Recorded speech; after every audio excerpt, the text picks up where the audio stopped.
Então hoje, filhos, eu estou viva, capítulo Enfermos Desencarnados. Vamos lá, né? 2 dias depois, mudei-me para os aposentos de Maria, levando a flor que meu pai me havia ofertado em sua visita. Surpreendentemente, não havia murchado. Era uma flor estranha de uma beleza curiosa. Não vira nenhuma outra igual àquela no casarão, comentei com a Maria. Essa flor é de um jardim que ele mesmo cultiva onde trabalha, disse ela. Por ser uma região muito densa de energias, a planta não consegue crescer com a mesma delicadeza das que cultivamos aqui. Porém, o amor com que papai a envolve faz que ela sobreviva. Coloque-a nessa sala para que sempre possamos lembrar de nosso pai e principalmente para que eu nunca me esqueça de agradecer a vida que ele me deu. Não o vi mais. Onde ele se encontra? Perguntei.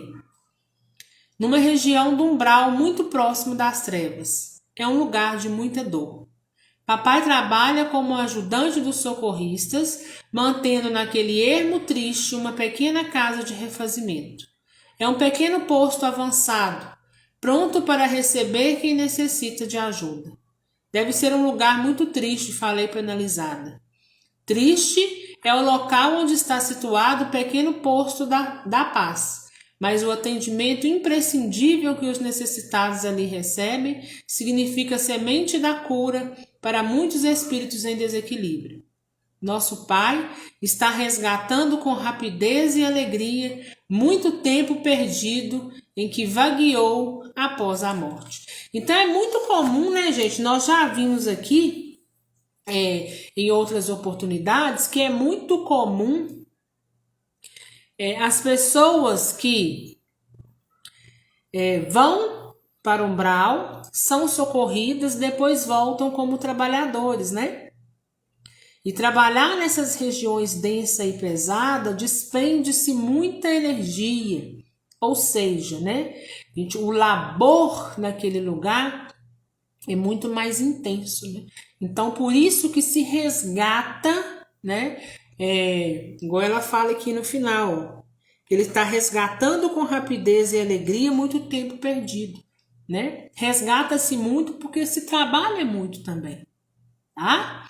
Então, em Violetas na Janela, nós também podemos ver isso, né? Muitos relatos, Violetas na Janela não, vivendo no mundo dos espíritos, né? Muitos relatos aí daqueles que estavam estudando com Patrícia, né? E vieram falando que eu trabalho aqui porque eu vim daqui e tenho muita gratidão por esse lugar, então aqui eu permaneço, né? E uma curiosidade, né? O pai havia ofertado uma flor, levado uma flor até ela, e uma flor bem diferente daquela, né? Que ela via ali onde ela estava. Mas é por quê? Porque vem de regiões diferentes, né? A energia daquela flor é uma flor bem mais... não pesada, mas tristonha mesmo, né? Lembra lá quando a gente estudou umbral, quando eu expliquei para vocês, dei uma rápida pincelada sobre as camadas umbralinas, né? Onde tinha galhos retorcidos, outros muito secos, né? Então, essa flor é bem diferente do que ela via, porque vem de lugares diferentes, né? Assim como quando você coloca uma flor aí e pede aos espíritos amigos que plasmem essa flor e leve até o seu ente querido, ele irá conhecê-la, né? Por quê? Porque já teve ciência dela o mais certo quando estava na Terra, né? Mas é visivelmente, né, detectado por eles que aquela flor não é dali, são de lugares diferentes, embora também possam ser muito bonitas, muito delicadas, mas se bate o olho e vê de onde é uma coisa e de onde é outra coisa, né? E aí ela fala que o pai ofertou, mas essa flor, por incrível que pareça, não murcha, né? Mas nós também já estudamos que Tudo aquilo que existe no mundo espiritual é mantido através das mentes de quem o cria, né? Então, se ele cultiva aquela planta ali, pega aquela planta e dá a oferta para alguém, né, como ofertou para a filha, então o que acontece? Através da força do pensamento é que ele vai continuar, né, fazendo a manutenção para que essa flor não murche, não morra, né? Porque na verdade não vai morrer, né? São mundos aí diferentes, né, do nosso. Não é porque deixou de regar com água que ela vai morrer, mas se ele deixar de regar com a energia que aquela planta precisa, que ele esteja emanando aí da mente, ela venha a se desfazer, né? Mas isso é muito difícil quando é ofertado por alguém, porque já que se oferta, já sabe que ele precisa fazer com que aquilo ali perdure, né? Então, isso são ensinamentos que a gente aprende quando a gente está no mundo espiritual, quando já desencarnou, quando já tem um equilíbrio, um entendimento, quando já trabalha, né? É que a gente aprende, assim como Patrícia foi e fez o curso, né? E aprendeu como se plasma, como se limpa, como se alimenta, porque são formas totalmente diferentes da nossa, mas que nós vamos aprender somente quando estivermos desencarnados. Estando na carne, estando no corpo físico, é impossível, né, fazer do mesmo modo que se faz no mundo espiritual. Tá? Será que um dia poderemos visitá-lo? Perguntei. Não como fazíamos na Terra ao visitar parentes, mas com a colaboração do Dr. Amaro ou de algum outro grupo socorrista, poderemos engajar-nos numa expedição de atendimento e certamente iremos vê-lo. Então, o que ela fala aqui, né? Posso ir lá ver meu pai? Pode, mas não com a frequência e nem da mesma forma que faríamos se estivesse na Terra. Por quê? Porque a gente já sabe que zonas umbralinas são zonas, de uma certa forma, zonas perigosas. Apesar de aqueles que ali estarem ser nossos irmãos, porém sem entendimento, sem lucidez, né? Porém é perigoso para quem vai ali e não tem o preparo adequado para estar andando por aqueles caminhos, né? Por quê? Porque ali um espírito pode chegar recém-chegado, não ter equilíbrio nem entendimento para poder estar naquele lugar. Então o que acontece? Os outros que estão ali há mais tempo tiram proveito disso, né? Escravizando, castigando, prendendo, né? É como se a gente aqui também adentrasse em um lugar perigoso que a gente não conhece, não consegue, não sabe como se portar naquele lugar, tá? É a mesma coisa. E é por isso que ela fala, né? Que ele até poderá ir, mas com a ajuda de um outro grupo socorrista, né? Ou seja, a ajuda de quem tem preparo para estar ali, para poder não correr nenhum risco. Aproveitamos o ensejo e fizemos uma oração em benefício de papai.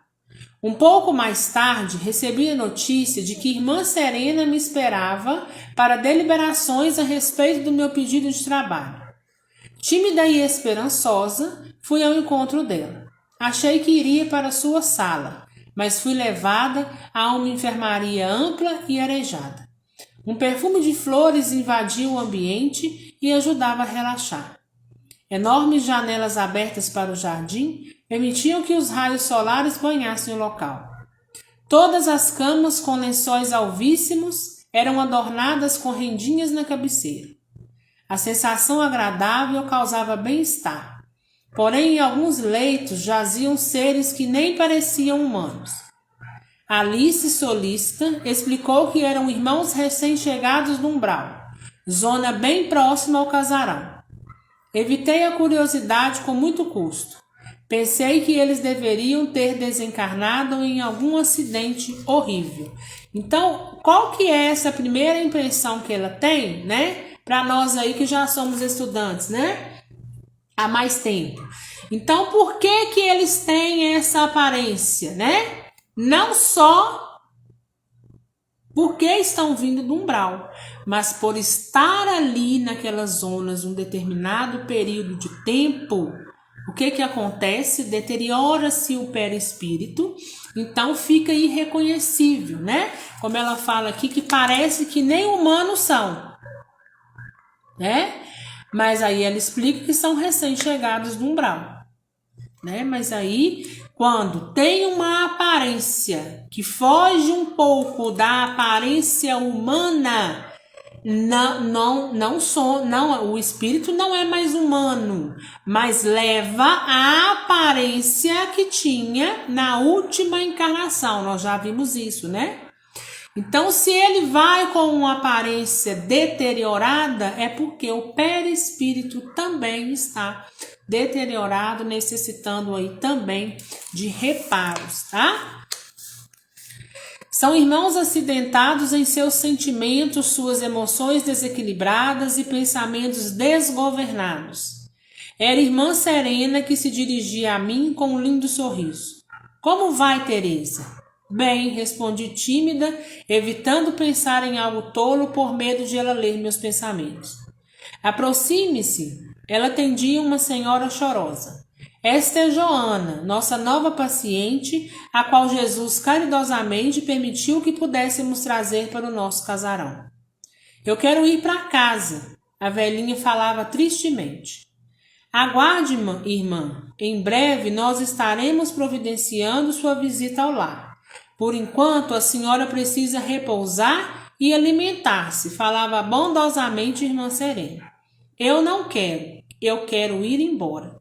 A velhinha tinha desencarnado havia 5 anos por problemas pulmonares devido ao fumo, segundo me informou Alice discretamente. E somente agora foi resgatado da região umbralina onde se encontrava.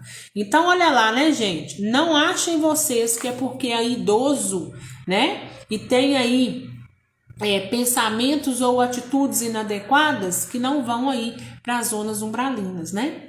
Então, olha aí, uma velhinha que já tinha 5 anos que ela estava ali naquelas zonas umbralinas. E terrível, né? E terrível.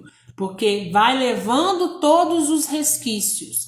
Se já está velha, o corpo físico deteriorado cai no umbral, continua da mesma forma. Com o perispírito deteriorado, não tendo forças para muita coisa, ali permanecendo muitas das vezes doente. Daí eu enfatizo mais uma vez a importância do espírito socorrido e amparado.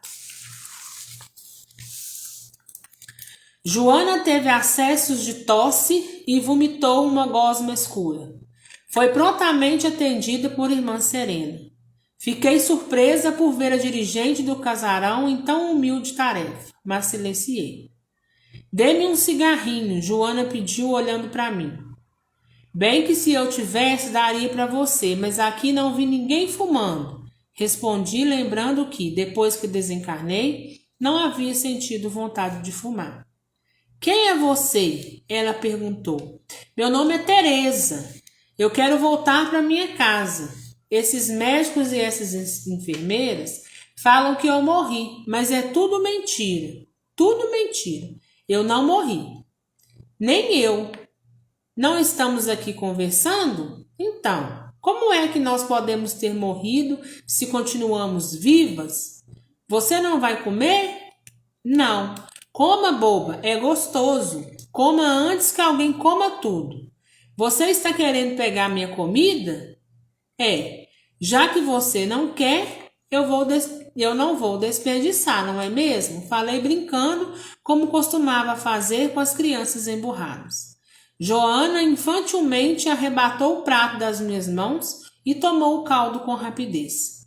A princípio comeu por manhã, mas depois, ao perceber o sabor e o bem-estar que proporcionava, comeu com satisfação. Notei que a irmã Serena se afastava. Fiquei sem jeito. Achei que a tivesse magoado com a minha intromissão. Com vergonha e decepcionada comigo mesma, levantei para sair da enfermaria. Onde você vai, Teresa? Ela me perguntou. Acanhada como sempre, fiquei perante pessoas mais instruídas e importantes. Eu gaguejei emitindo um som ridículo. Quis chorar, por ser tão estúpida. Irmã Serena voltou sorrindo, abraçou-me e disse: Você não queria trabalhar? Então, faça seu trabalho. Há muita gente sofrendo nessa enfermaria necessitada de compreensão e atenção. Ouça seus problemas, converse do jeito que você sabe. Então, gente, olha aqui. Quando a gente fala de trabalho no mundo espiritual, muitas pessoas acham que é necessário um trabalho braçal muito grande, um trabalho intelectual muito grande, né? Precisa-se de todos eles. Precisa do trabalho braçal, precisa do trabalho de limpeza, precisa do trabalho intelectual, mas todos de uma forma diferente. Todos tendo muito valor. Lá em nosso lar, a gente vê, né? Quando aquela senhora vai junto com o André Luiz conversar com um dos ministros, que ela quer ver a família e ele pergunta para ela quantos bônus horas a senhora possui para poder estar fazendo jus a esse pedido. E ela fala nenhum. E ele fala, mas a senhora não trabalha? E ela fala, não. E ele fala, mas nenhuma visita? E ela fala, isso também é muito cansativo. Então, o que dá para a gente entender com tudo isso? Tudo que você faz no mundo espiritual tem esse reconhecimento, muito diferente da Terra. Qualquer coisa, qualquer ato que você faz em prol do outro, você está fazendo para você mesmo. Uma visita é computada como trabalho. Uma escuta, escutar o outro quando o outro precisa ser ouvido, é um trabalho. Então, uma oração para o outro é um trabalho. Fazendo do seu jeito é um trabalho e é muito valorizado. Então, serve para a gente poder também notar que, né? Primeiro, se eu chego naquela colônia onde eu tenho uma determinada afinidade, ali todos são iguais, independente de serem dirigentes ou não, né? Cada um está ali exercendo aquilo que tem de melhor, aquilo que tem equilíbrio, aquilo que tem mais desprendimento, aquilo que tem entendimento, mas não deixando se fazer superior a ninguém, né? Então todos estão ali trabalhando, todos estão ali, sobretudo, exercendo a caridade e tendo e ganhando merecimento para quando tiver um pedido em relação a uma determinada causa, ele poder ser olhado com muito mais atenção, com muito mais carinho, quando se tem aí merecimento. E sabe-se que aquele que não faz nada, não faz porque não quer. Se quer ficar no ócio, permanecer no ócio, permanece porque quer. Mas também não pode vir cobrar e nem pedir garantias de nada, se ele também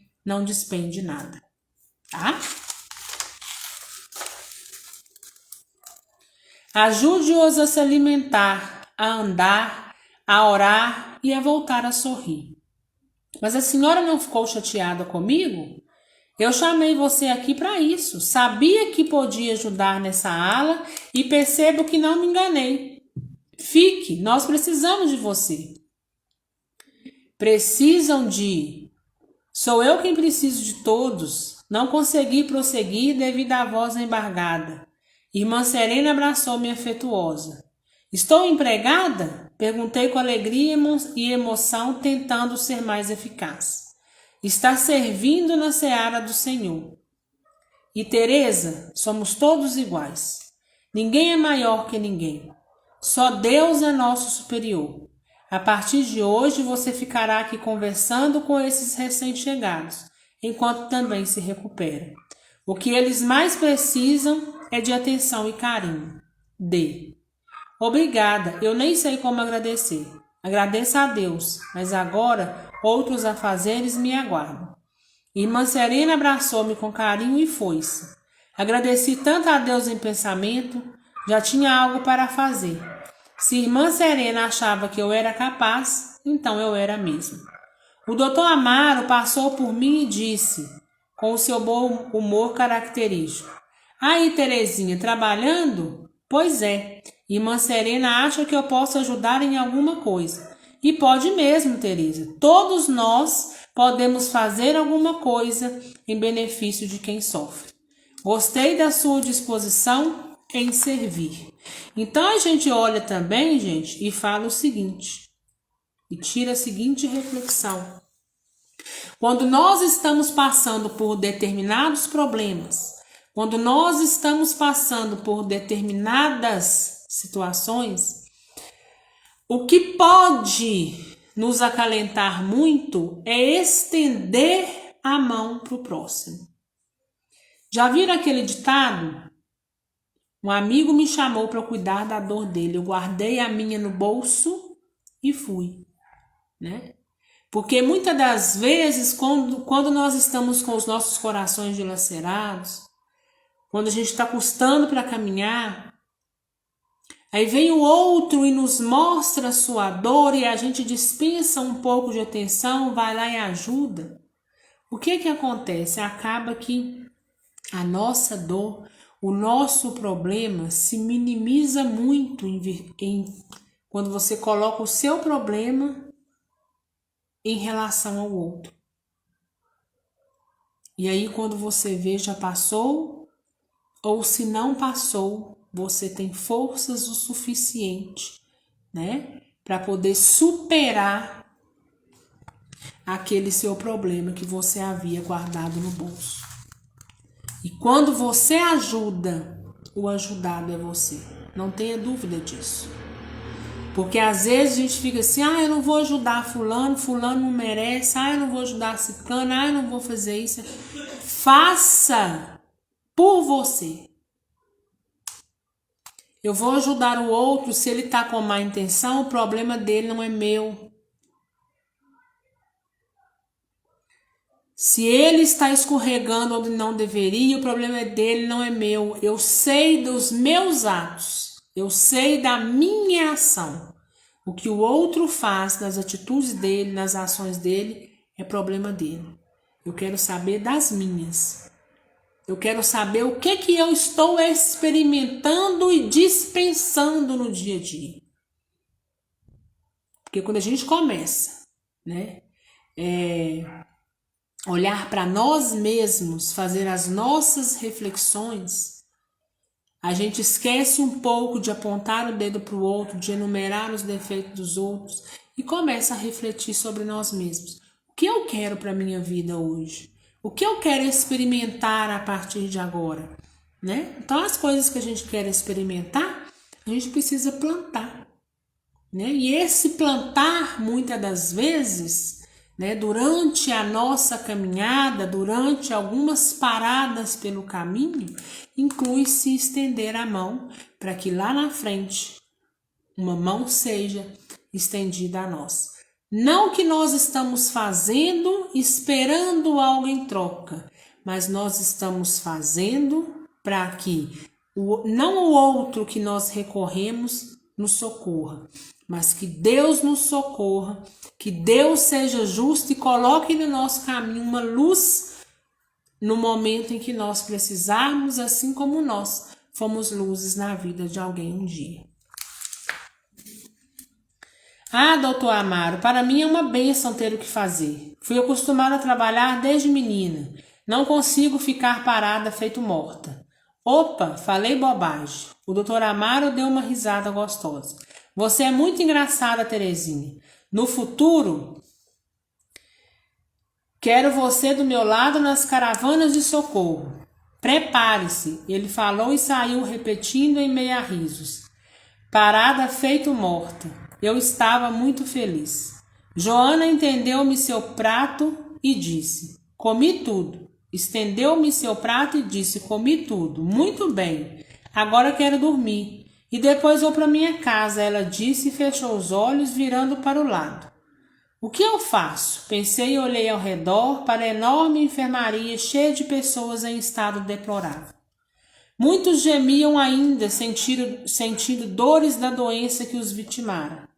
Alice, ao meu lado, explicou que naquela enfermaria todos os socorridos estavam desencarnados já havia algum tempo, diferentemente de outras alas em que se recolhiam recém-desencarnados. Muitos que aqui se encontram, ela prosseguiu amorosa, não sabem que já estão libertos do corpo material. Na terra não foram ruins, mas também nada fizeram para engrandecer ou valorizar a bendita oportunidade reencarnatória. Desperdiçaram tempo e desprezaram ocasiões preciosas. Por ignorância, recusaram o socorro logo após o desenlace, demorando-se a vaguear pela crosta terrestre e pelo umbral. É o que a gente fala. Nós continuamos de onde nós paramos. Então nós vamos levando resquícios do nosso corpo físico. Nós vamos levando pensamentos e atitudes de quando a gente ainda estava encarnado. Então, quando ela fala que muitos aqui se encontram, não sabem que já estão libertos do corpo físico. Ou seja, ainda carregam com ele a ilusão de que estão na matéria, que estão vagando por aí, que ainda podem assim permanecer e que podem fazer morada na terra achando-se que tem um corpo físico. Então, ou seja, quando uma pessoa desencarna debilitada, ela não vai melhorar de um dia para o outro. Por isso a gente sempre pede aqui, calma, gente, dê tempo. Às vezes o tempo de vocês não é o tempo do outro. O outro precisa se restabelecer. Ah, fulano morreu assassinado. Ih, minha filha, pode orar muito, fazer muita oração em forma de conversa, mesmo ele estando socorrido e amparado, porque ele vai precisar de uma cabeça, uma mente muito boa para poder, pelo menos nos primeiros momentos, conseguir um estado de perturbatório relativamente, estável ali, porque é difícil. Imaginem vocês no lugar, Então, a minha avó faleceu terça-feira. Minha avó estava um pouquinho debilitada, estive com ela no hospital no sábado, no domingo continuou um pouco prostradinha, mas na segunda ela desencarna ali com a minha mãe, Já chegou no hospital desencarnada. Então, eu já tive ciência que ela está socorrida e amparada, então eu preciso deixar quieta. Porque ela não vai se recuperar de hoje para amanhã, ela já tá boa, já tá ótima, já tá fazendo isso, tá trabalhando, daqui um mês tá vindo aqui. Pura mentira. Ela vai precisar de um tempo, Primeiro, ela já foi com o corpo, ela já estava com o corpo físico debilitado, Um pouquinho sem forças, já 80, ia fazer 85 anos, Diabética, hipertensa, passou por inúmeras cirurgias, mas estava ativa, Mas na última semana prostrou-se tanto que já não estava querendo mais andar, já estava com dificuldade de andar e etc. Eu ainda falei com a minha mãe, vamos ter que agilizar, porque vó vai acamar, Mas aí desencarnou. Mas ela vai levando todas essas mazelas, todas essas dificuldades. E agora o exercício reverso vai começar a ser feito. Primeiro, ela está dormindo, só vai acordar daqui uns 15, 20 dias por aí, olha lá. Vai acordar aos poucos, vai tomar um susto, Uai, que é isso?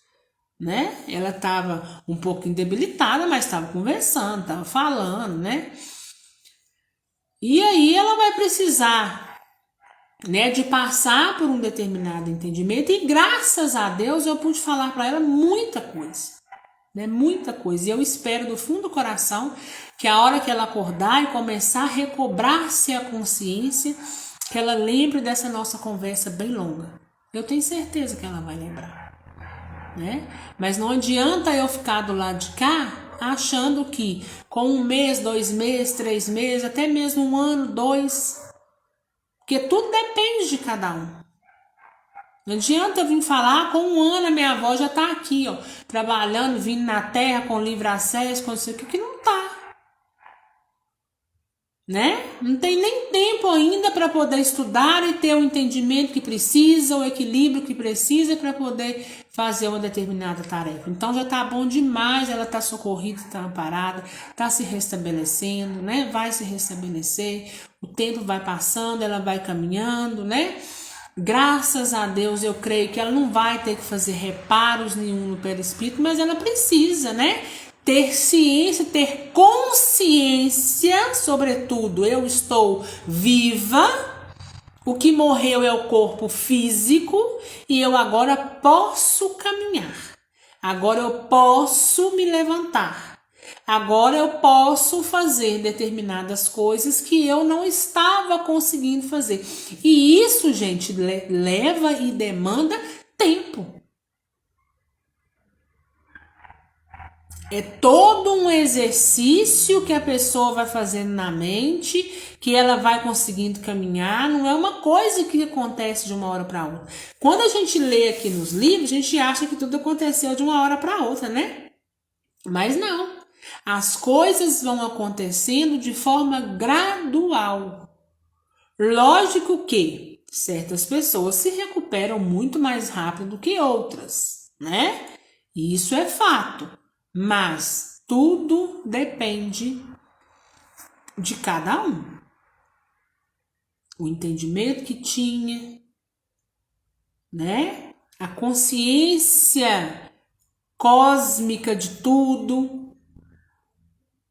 Então, é caminhando. Uns vão a passos mais rápido, Outros, na mesma hora que fiquem sabendo, olha, você desencarnou. Toma aquele susto, mas já coloca as ideias no lugar. E aí tendem a andar com mais rapidez. Outros, quando você fala isso, fica igual essa senhorinha aqui.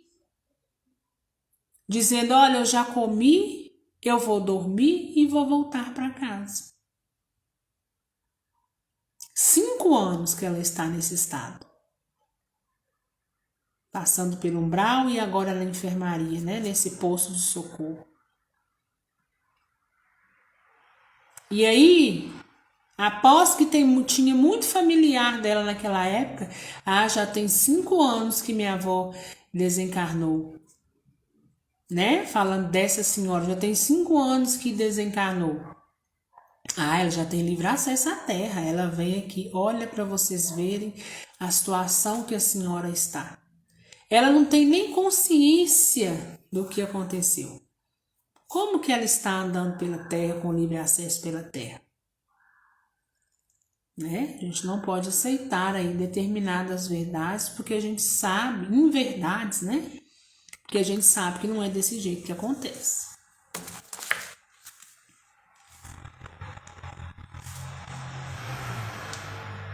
Alguns guardam segredos dolorosos, enquanto outros são invadidos pelo remorso.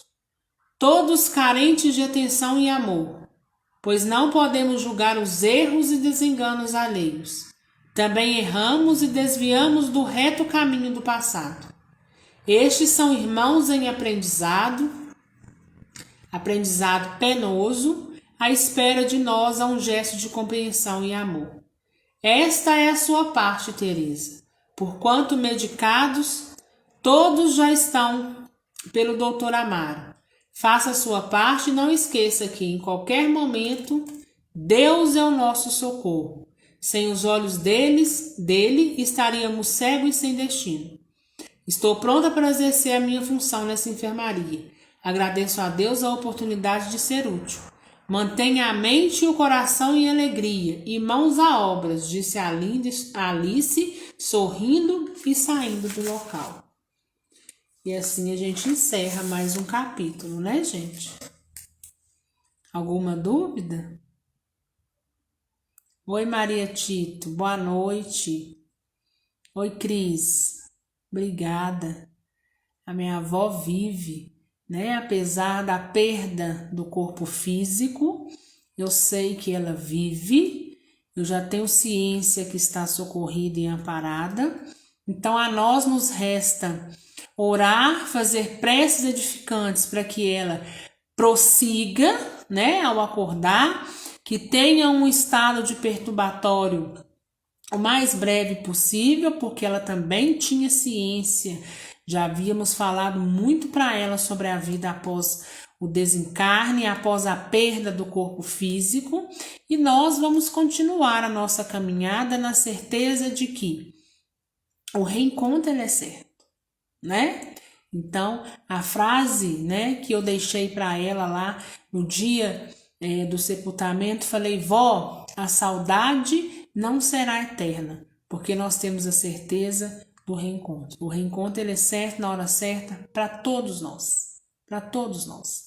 É a maior certeza que nós temos, que nós todos iremos desencarnar um dia e que o reencontro haverá de ser de choro, mas um reencontro de choro de muita alegria, né? Matando aí saudades, mas que enquanto isso não acontece, nós precisamos seguir a nossa caminhada, mesmo que com o coração, com um pedacinho ali do nosso coração um pouquinho morto, né?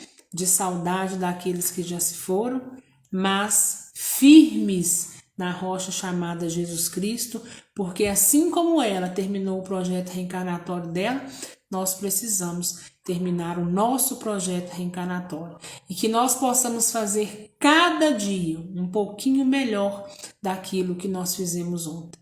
Que hoje nós possamos começar muito melhores do que ontem.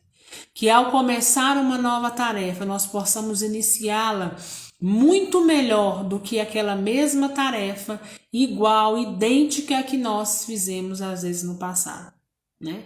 Cada experiência que a gente tem vai deixando a gente um pouco, né, mais de pé, um pouco mais firmes, né? Se eu hoje vou experienciar a mesma coisa que eu fiz lá atrás, né, e talvez não deu certo, hoje, quando eu começar ou iniciar a mesma tarefa, pode ter certeza, eu começo ela um pouco mais forte do que quando nós começamos lá atrás, né? Isso é muito importante.